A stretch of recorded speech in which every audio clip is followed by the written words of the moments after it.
நந்தவன கிராமத்துல ரகுராமையாவோட வீட்டுக்குன்னு ஒரு பெரிய பேரே இருந்ததுங்க. காலையிலே எந்திரிச்சு ரெண்டு மருமகளான கீர்த்தியும் குசுமாவும் கோலம் போட்டுக்கிட்டு இருந்தாங்க.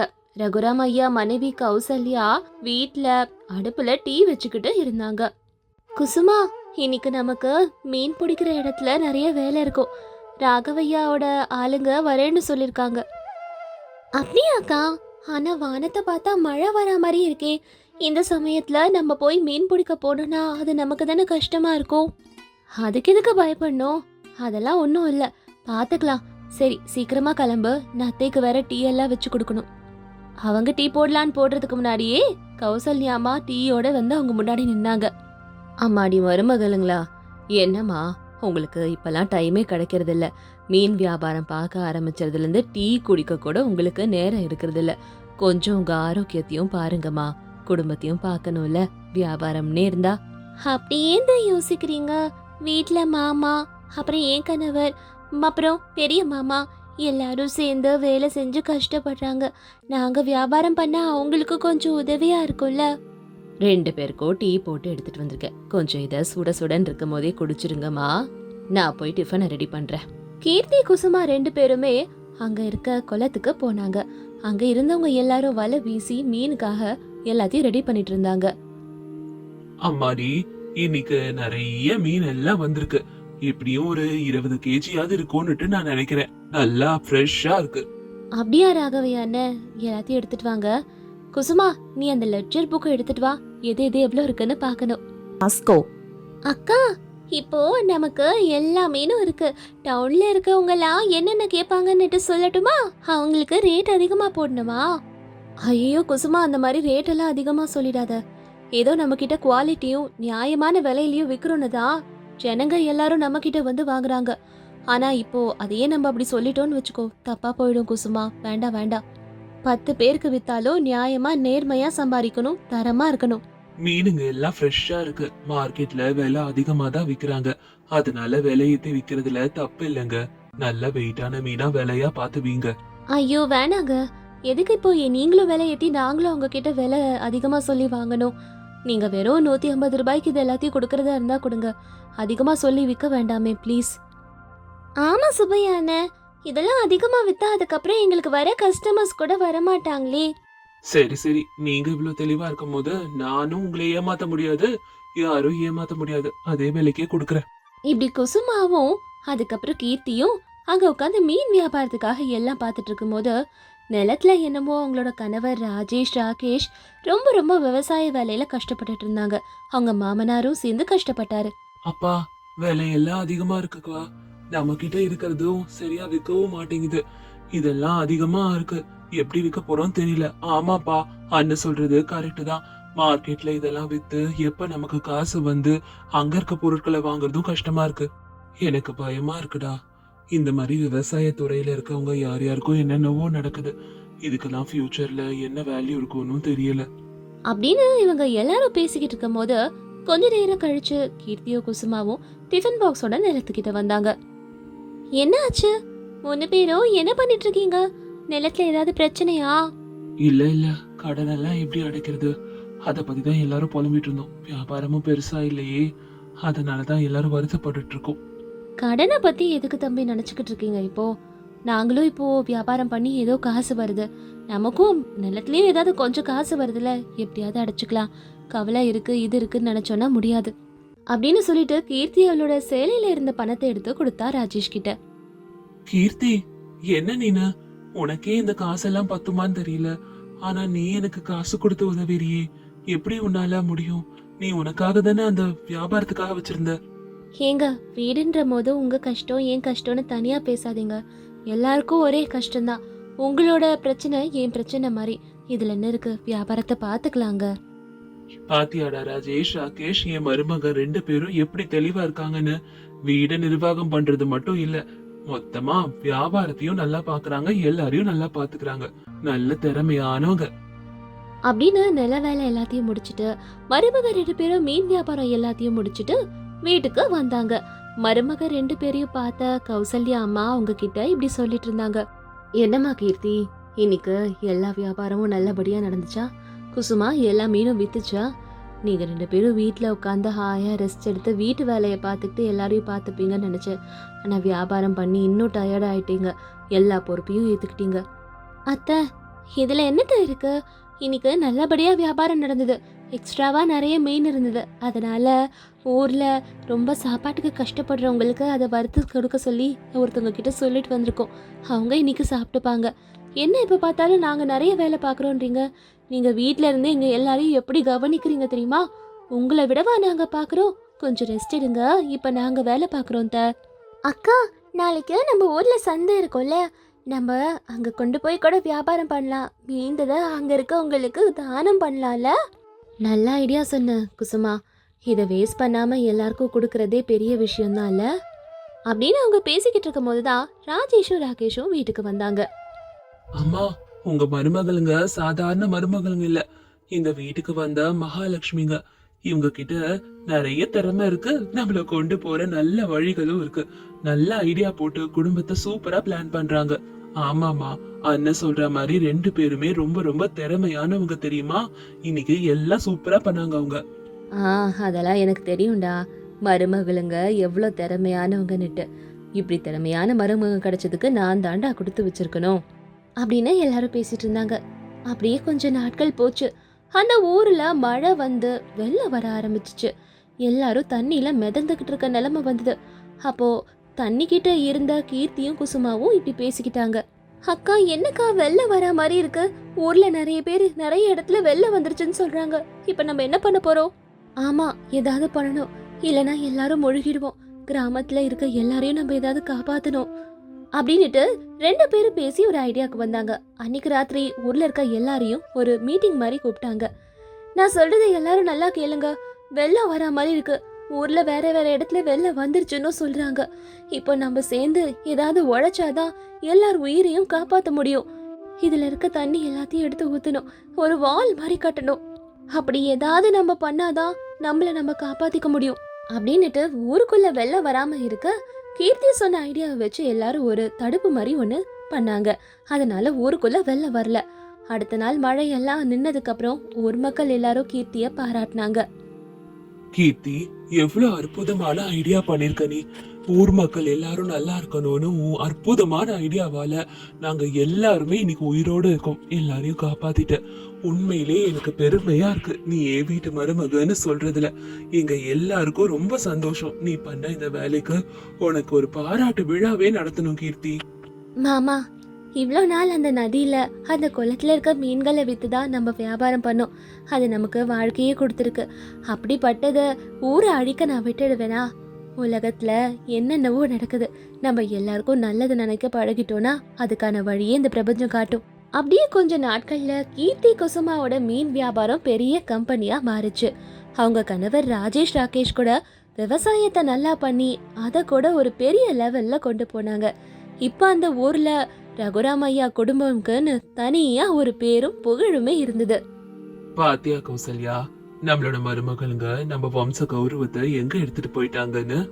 ஆமாங்க, நம்ம மருமகளுங்க நம்ம குடும்பத்தையே பெருமைப்படுத்திட்டாங்க. வீட்டு நிர்வாகம் என்ன, கம்பெனி நடத்துறது என்ன, பெருமையா இருக்குங்க எனக்கு நினைச்சா. அப்படி கீர்த்தியா குசுமாவை சேர்ந்து அந்த குடும்பத்துக்கு நல்ல பேரை எடுத்து கொடுத்தாங்க. அந்த ஊர்ல இருக்க எல்லாரும் கீர்த்தி குசுமா மாதிரி வியாபாரமும் பண்ணணும், குடும்பத்துக்கு நல்ல பேரும் எடுத்து காட்டணும்னுட்டு நினைச்சாங்க. குசுமா யாரும் இல்லாம வீடை எப்படி மேனேஜ் பண்ண போறான்னு யோசிச்சுக்கிட்டே எல்லாரும் அன்னைக்கு ராத்திரி தூங்கிட்டாங்க. அடுத்த நாள் காலையில விடிஞ்சது. பயங்கரமான குளிர்காலம். குளிர் அதிகமா இருந்தது. குசுமா எந்திரிக்காம தூங்கிட்டு இருந்தா. குசுமா, குசுமா எந்திரி, நேரம் ஆகுச்சு பாரு, எந்திரிமா. ஐயோ, பயங்கரமா குளிருது அத்தா. என்னால முடியல. என்னம்மா இப்படி சொல்லிட்ட? நாங்க எல்லாரும் வெளியே கிளம்புறோம். எந்திரிச்சு சீக்கிரமா சம. ஐயோ அத்தை, பயங்கரமா குளிருது, எந்திரிக்க முடியல. இப்படி சொன்னா எப்படி குசுமா? நான் இப்படி பண்ணிடுவேன் அப்படி பண்ணிடுவேன்லாம் பயங்கரமா கதை விட்ட. ஆமா ஆமா, நான் தான் சொன்னேன். ஆனா இப்போ போதும் போதும் உன் கதையெல்லாம், எந்திரிச்சு வேலை செய்யற வழியை பாரு அப்படின்னு எல்லாரும் திட்டவும் குசுமா வேற வழியே இல்லாம எந்திரிச்சா. அப்பதான் கீர்த்தி, கௌசல்யா, ரகுராம் 3 பேரும் கிளம்பி வெளியே போறதுக்கு ரெடியா இருந்தாங்க. என்ன மாமா, நீங்க கூட ரெடி ஆயிட்டீங்க? ஓ, இவங்கள பஸ் ஏத்தி விட்டுட்டு வரீங்களா? நானும் இவங்களோட வெளியே போறேமா. அப்படியா? அப்பனா நீங்க கூட இருக்க மாட்டீங்களா மாமா? நீங்க இருந்தாவாது எனக்கு கொஞ்சம் தைரியம் இருக்கும். அப்படியா? ஆமா, என்னவோ கதெல்லாம் விட்ட எல்லாமே நான் தைரியமா சமாளிப்பேன்னு. நான் சொன்ன மாதிரி அதெல்லாம் நானே பார்த்துப்பேன். அப்பனா நாங்க போயிட்டு வரோம். வீடை ரொம்ப ஜாக்கிரதையா பாத்துக்கோ. அவங்க 2 பேருக்கும் என்ன தேவைன்னு பார்த்து செய். வீடை பார்த்துக்கிட்டு நீயும் பத்திரமா இரு. சரிங்க அத்தை. சரி சரி குசுமா, நாங்க வெளியே போயிட்டு வரோம். நீ எப்படி மேனேஜ் பண்ண போறேனே எங்களுக்கு தெரியல. அப்படி சொல்லிட்டு அவங்க எல்லாரும் வெளியே கிளம்பி போயிட்டாங்க. ராகேஷும் ராஜேஷும் மட்டும் குசுமாவை வெறுப்பேத்திக்கிட்டே இருந்தாங்க. குசுமா, உனக்காக பக்கெட்ல தண்ணி கொண்டு வந்து வச்சிருக்கேன் கிச்சன்ல. தண்ணியா? எதுக்கு? அது சமைக்கிறேன்ற பேர்ல தண்ணி நிறைய ஊத்த உனக்கு ஏதாவது தேவைப்படும்ல, அங்க இங்க போகாம இருக்க. ஆமாமாண்டா, இவ ரசத்தையே தண்ணி மாதிரி தான் வைப்பா. கரெக்ட் தான். மாமா, நீங்க கூட இவரோட சேர்ந்து கிண்டல் அடிக்கிறீங்க. நான் நல்லா தானே சமைச்சேன் நேத்தி. ஆ பாத்துக்கிட்டு தானே இருக்கோம் நீ சமைக்கிறத. சரி, உங்க 2 பேருக்கும் என்ன வேணும்னு சொல்லுங்க, நான் உடனே போய் ரெடி பண்ணிடுறேன். முதல்ல எங்க 2 பேருக்கும் ஒரு நல்ல காஃபியை போட்டு கொடுமா, அதுவே போதும் அப்படின்னு சொல்லிட்டு அவங்க 2 பேரும் உட்காந்து டிவி பார்க்க ஆரம்பிச்சாங்க. குசுமா கிச்சனுக்குள்ள போனா. ரொம்ப நேரம் ஆனதுக்கு அப்புறமும் காஃபி கொண்டு வந்து தரல குசுமா. அப்போ குசுமா, குசுமா, எவ்வளவு நேரம் ஆச்சு காஃபி கேட்டு? இன்னுமா நீ காஃபி கொண்டு வந்து தரல? இன்னும் அப்படி என்ன பண்ணிட்டு இருக்க கிச்சன்ல? காதுல விழுதானே தெரியலையே. வாங்க நான் போய் பாத்துட்டு வரலாம் என்ன பண்றான்னு. அப்படின்னு ராகேஷும் ராஜேஷும் கிச்சனுக்குள்ள போனாங்க. பார்த்தாங்க குசுமா ஐஸ்கிரீம் சாப்பிட்டுக்கிட்டு உட்காந்துக்கிட்டு இருந்தா. குசுமா, உன்னை காஃபி போட்டு கொண்டு வந்து தர சொன்னா இங்க உட்காந்து ஐஸ்கிரீமா சாப்பிட்டுக்கிட்டு இருக்க. ஏமா இந்த குளிர்ல நீ ஐஸ்கிரீம் சாப்பிடுறியே, முதல்ல ஐஸ்கிரீம் எங்க இருந்து வாங்கிட்டு வந்த? எப்படி கிடைச்சது உனக்கு? அது மாமா போறதுக்கு முன்னாடி என்கிட்ட ஃப்ரிட்ஜோட கீயை கொடுத்துட்டு போனாங்க. அது சரி, எப்ப ஐஸ்கிரீம் வாங்கினது? அது முந்தானேதி நான் மார்க்கெட் போகும்போது வாங்கிட்டு வந்தேனா, அக்கா ஃப்ரிட்ஜ்ல வச்சு பூட்டிட்டாங்க. இப்பதான் என்கிட்ட கீ இருக்கே. டே ராகேஷ், உன்னோட மனைவி மாறவே மாட்டாடா. நான் ஆபீஸ்க்கு கிளம்புறேன்.